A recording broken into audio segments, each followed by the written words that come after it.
Namaste and a very, very good morning to all of you. I welcome you to my channel, The Outlier. In today's presentation, we'll be looking at market basket analysis. This will be in multiple episodes. I'm recording the first part of market basket analysis. In this section, we'll be looking at EDA, or the exploratory data analysis of market basket analysis. Now, market basket analysis is most relevant in retail scenarios. Let me just give you a couple of examples. Let's say there's a customer, John. He walks into Target store, or he can walk into any of the other stores like Walmart or Reliance Fresh, or it could be anything. Now, John's main goal is to buy a shirt for his office. Now, just as John picks up a shirt, he notices that there is a belt which goes very, very well with the shirt that he has picked up. So he buys another item along with the shirt, that is the belt. As he's walking outside the store, he notices his favorite pair of shoes. So John ends up purchasing the third item. Now, what John has done before leaving the store is that he has ended up buying three different items. He's bought a shirt, he's bought a belt, he's also bought a pair of shoes. Now, this is not just one case. Many times customers end up buying multiple items. Now, these multiple items show which two items can be bundled together, which two items go very, very well together. Why is this useful? This is useful because this helps us in cross-selling opportunities. And once we are able to identify that product A can be cross-sold to a customer along with another product X, right? This helps us increase revenue. This also helps build loyalty. So market basket analysis is a very, very powerful tool in spotting, in also sort of encouraging the customers to buy more items. With this brief bit of an introduction, what I'll do is I'll just show you the data set which I'll be using for today's demonstration. So this is the Excel sheet. As you can see here, each row corresponds to one transaction. So you have citrus fruit. That is the first customer who has bought citrus fruit. And then he has also bought semi-finished bread. The third item that he's bought is margarine. Fourth item is ready soups. After column D, you have a few blank cells. It means that the first customer has only bought the four items. The balance, the remaining items, he has not bought. Let's look at the second customer who has bought tropical fruit, yogurt, coffee. And after this, you have a lot of blank cases indicating that he has not bought any other items. Similarly, the third customer, he has bought only one item, right? Whole milk. Now, when you look at this data set, you have a lot of transaction level data. This data set itself is dead. When I say dead, data set at the end of the day is just a fact table. I can't pull out any story. I can't pull out any useful insights from the data set.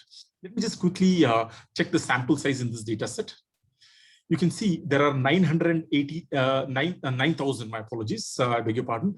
You have 9,835 rows in this particular data set. So it has a healthy number of, it has healthy data. You have sufficient number of rows for you to do analysis. One other important thing that you need to notice is not every customer will buy all products. Just think of a situation in a store, you may have 10,000 different products. When you walk into a store, you will not buy all these 10,000 different products. You may end up buying 4 items or 5 items. The remaining number of items, that is 9,995 items, which you have not bought, will be blank case, right? Will be missing. So this is very, very important that you can have a lot of blank cases because not every customer will buy all items. Similarly, you can make a case by saying that if you pick up one particular product, let's say citrus fruit, it is not that every individual who walks into the store will buy citrus fruit. Out of, let's say, 10,000 transactions, you can have, let's say, 50 people buying this particular product. The remaining number of transactions might not involve citrus fruit. So this leads to a problem, a peculiar problem, which is known as the problem of sparsity, which means that the data set might be very, very sparse. You may have a lot of blank cases. And when you have too many blank cases and if the sparsity level is very, very high, it becomes difficult to identify robust patterns. We need to be mindful of the problem of sparsity. Ideally speaking, lower the sparsity and higher the density, it's always good, because high density means that a lot of items are getting bought. And this gives data scientists an opportunity to do rich analysis. So with this being the data, let us just quickly jump to R and do some useful analysis. So I'm in my R console. Now, what you need to do is install a package which is known as A-Rules. This is how you can sort of install a package. I forgot to sort of type the codes here. Install.packages of A-Rules. This will sort of, as the name itself suggests, this will install the package A-Rules. Now, since I've already done this, I'm not going to reinstall this particular package. What I'll do is I'll call the library A-Rules. Right. So this is the first step that you need to do. A-Rules basically refers to association rules that we'll be looking at. Now, what you can do is once you sort of call the library A-Rules, you can sort of import the data. This particular data set, which is known as groceries, comes inbuilt with A-Rules library.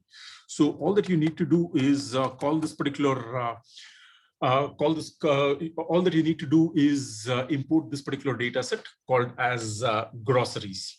Now, the next step would be to inspect what is there in the data set. So you can run a structure command.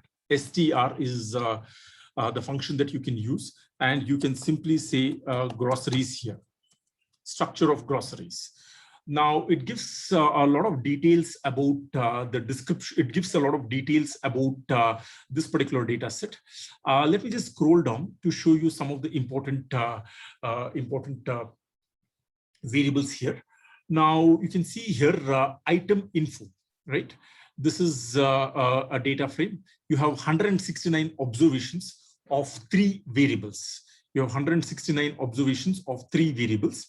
Now, some of the important columns here would be labels. You have level 2 and level 1. It is also giving you a preview of the data set. You can see some of the products that are being displayed here, like frankfurter, sausage, liver loaf, ham, so on and so forth. When you look at level 2, you have baby food, bags, so on and so forth. Similarly, when you look at level 1, you have, it's a factor variable with 10 different levels. And it is just showing you some of the initial values here, which are there in this particular data set.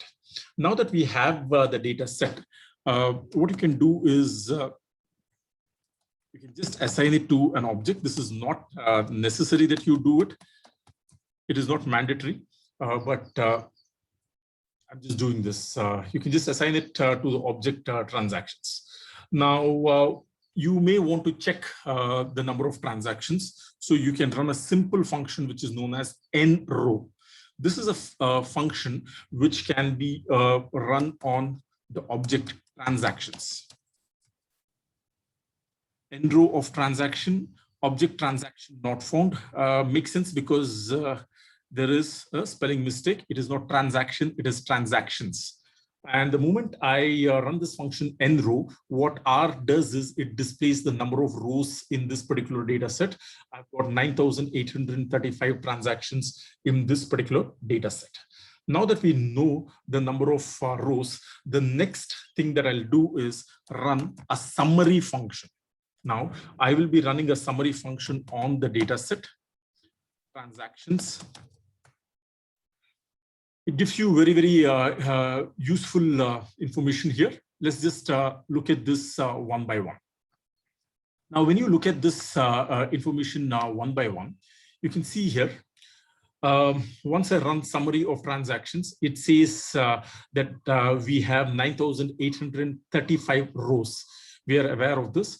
We have got 169 columns. So there are 169 items in the data set, and we have 1 month of transaction constituting 9,835 rows. I'll just round it off and say approximately 1,000 rows.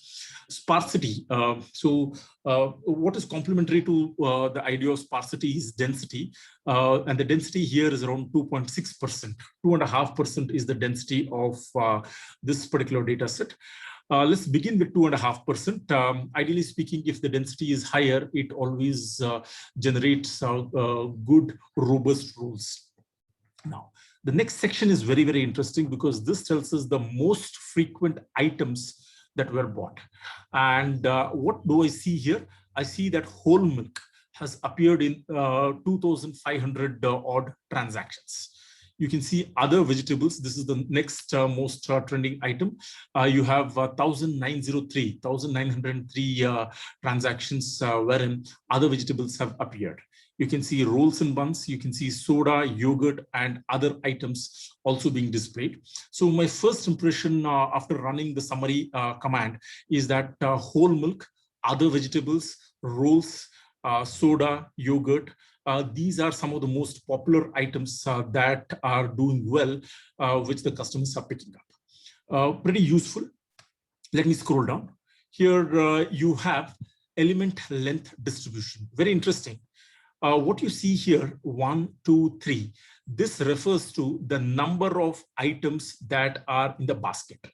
And below this number, what you see is the number of transactions, which is 2,159.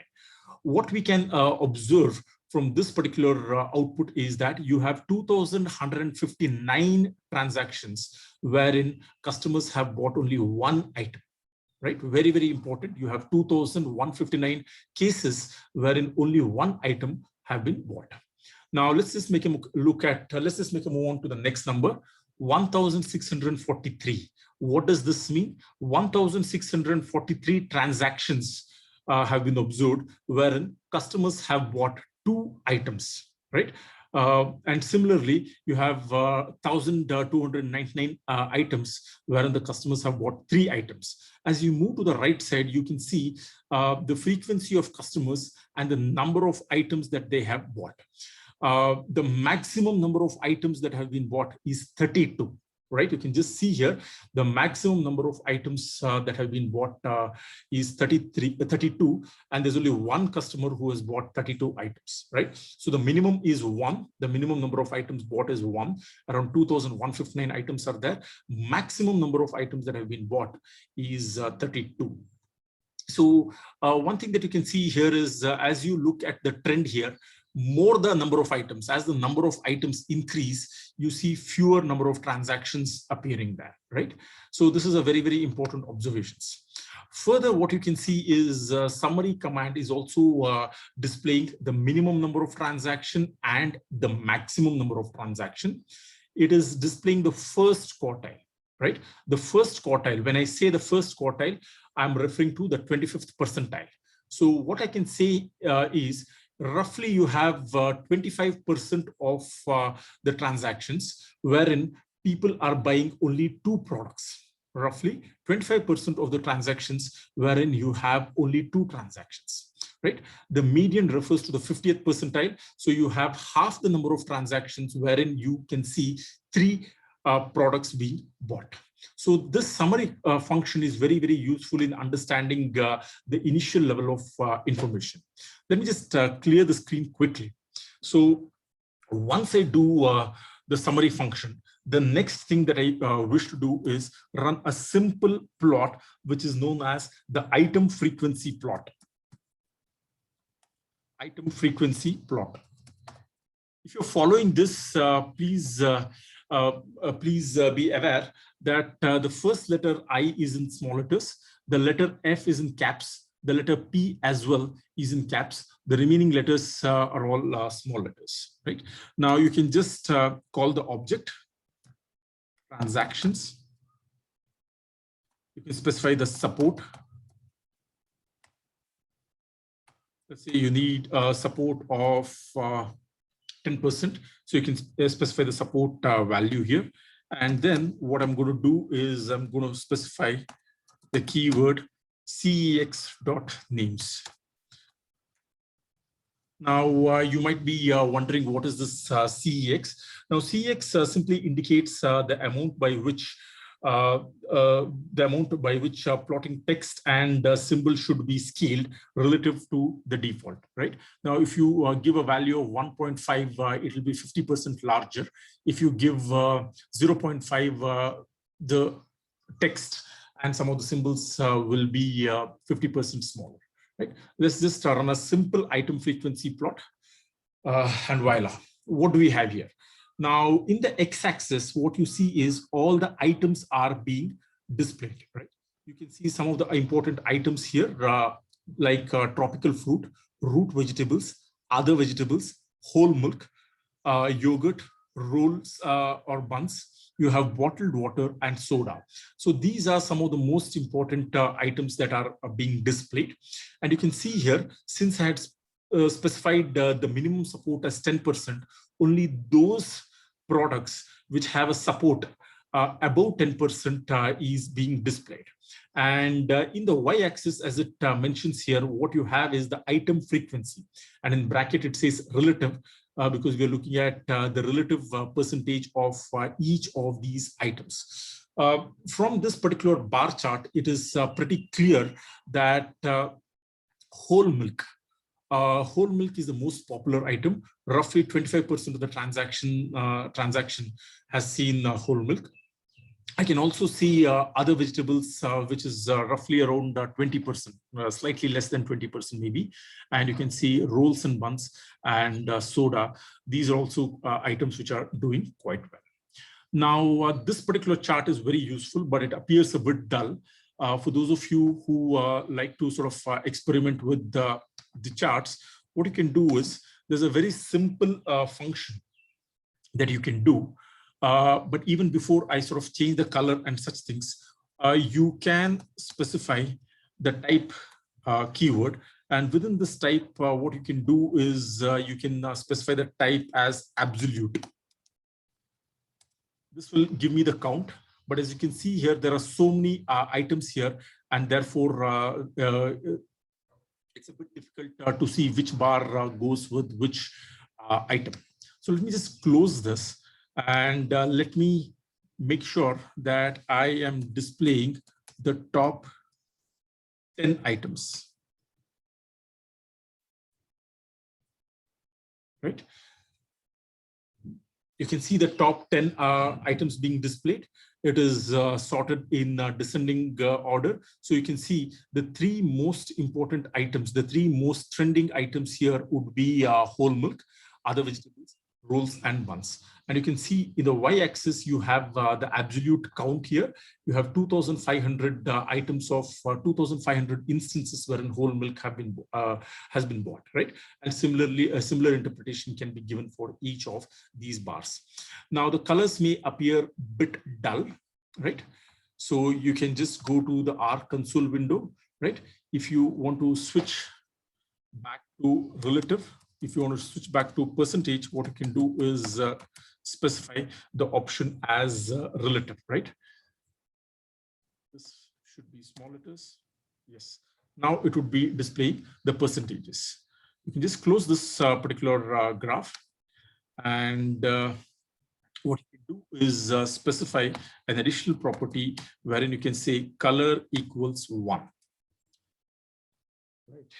This again might not be very, very appealing. I've just given color equals 1, and it has gone ahead and displayed black. Now, I think 2 should be better, right? Yeah. So this is something which could be exported to PowerPoint, and you can sort of show this to your client. Now, there are certain ways, there are different colors that you can sort of play with. Let me just quickly show you 2 or 3 different colors here. Color equals 3 will give you green, right? You can also type color equals 4 here to display blue. Now, instead of changing it based on the number, what you can do is you can go ahead and type the specific value, Steel Blues 3. I think there's an error here.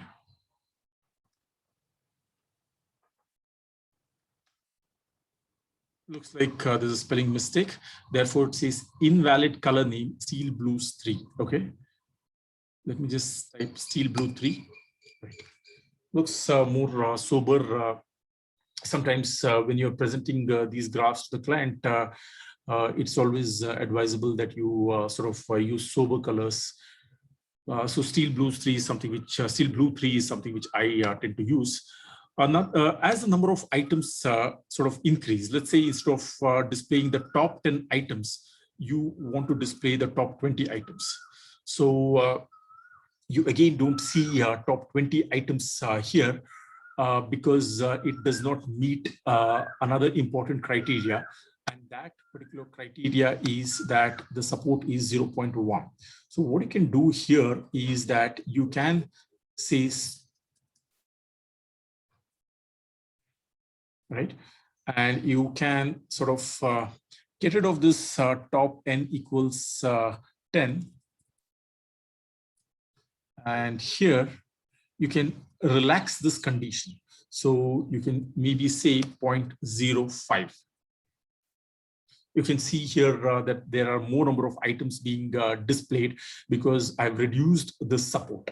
Now, one thing here is that as you display more and more items, it may, some of these bars may be inconsequential. Some of these bars might have appeared. Some of these products might have appeared very few times. So you might you might want to slightly play around. Be careful with the values of support. What I would do here is when you have more number of bars, a better way of displaying this would be horizontal equals true, right? So you can see here, this is a horizontal bar chart. I've got all the products here.